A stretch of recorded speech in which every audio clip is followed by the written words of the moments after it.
Hey, welcome to Newsbreak. My name's Nat. Coming up on the show, Melbourne set to stay in lockdown. Obama weighs in on UFOs. And a teenager from the US shows a bear who's boss. But before we get into it, why don't you hit subscribe?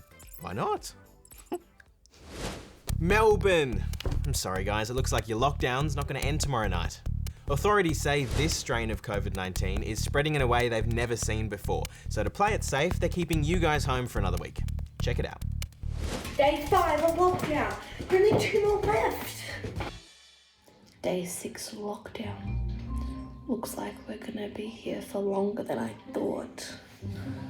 Yep, today, on day 6 of what was meant to be a 7-day lockdown, Melbourne found out it's going to go for another 7 days. You see, the number of cases is still growing, and authorities say this strain seems to spread a lot easier than others. They're also a bit worried that one of the cases travelled to New South Wales, and there's an alert out for a few towns there. The good news is there's been no new cases in regional Victoria, and restrictions there will start easing tomorrow. But in Melbourne, there are still only 5 essential reasons for leaving home.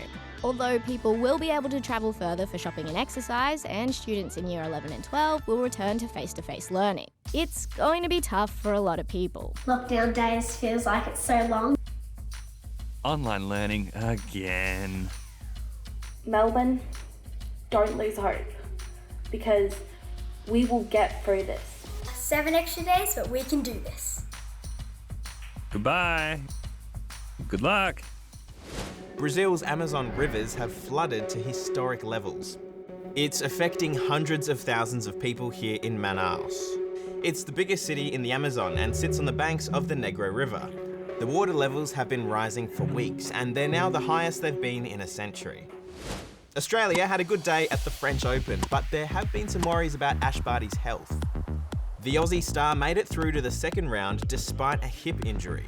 Alex de Minaur also booked a spot in the second round at Roland Garros Stadium, along with Astra Sharma and James Duckworth. In the US, everyone's talking about unexplained phenomena in the sky. The government's set to release a report into a bunch of mysterious sightings made by the military. And even this ex-president has weighed in on whether we've been visited by aliens.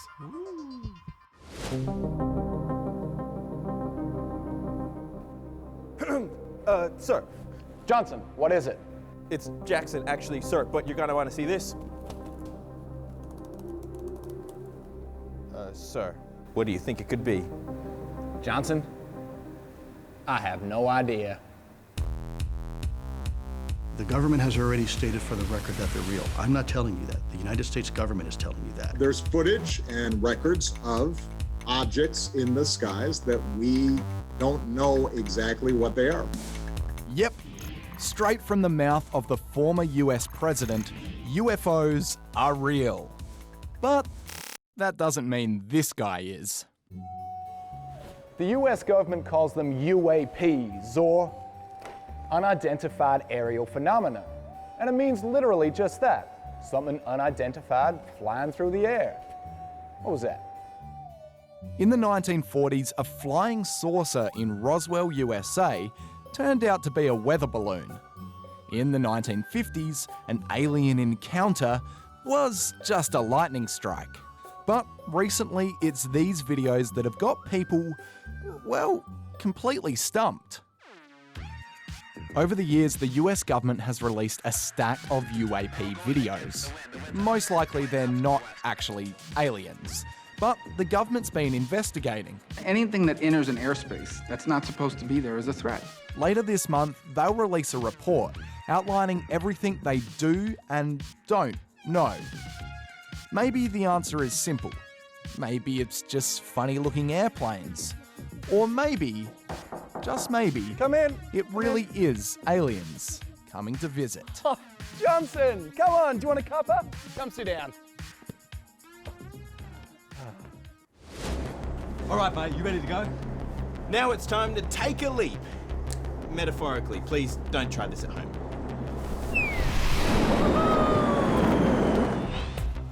Welcome to the sport of car jumping, which is pretty much exactly what it sounds like. This competition took place in Sussex in the UK, And while the action was spectacular, the prize, not so much. Ryan, the car-jumping security guard, took home a trophy and £50 cash, or about $90 Australian. And here's a reminder not to fly your drone into a volcano, if you want to keep your drone. Yeah, this unfortunate drone was flying over an eruption in Iceland when it got consumed by lava. But hey, at least it looked cool. And finally, caught on camera is the moment a teenager fended off a bear. Haley lives in Utah in the US, and apparently this isn't all that uncommon in her neighborhood, which is why I'm glad I don't live in Utah. So she drops my dog and I run out of there. Do not, I repeat, do not try this at home. Well, that's all the news we've got for you today. In the meantime, don't forget you can always hit subscribe. We'll be back again tomorrow, so we'll see you then.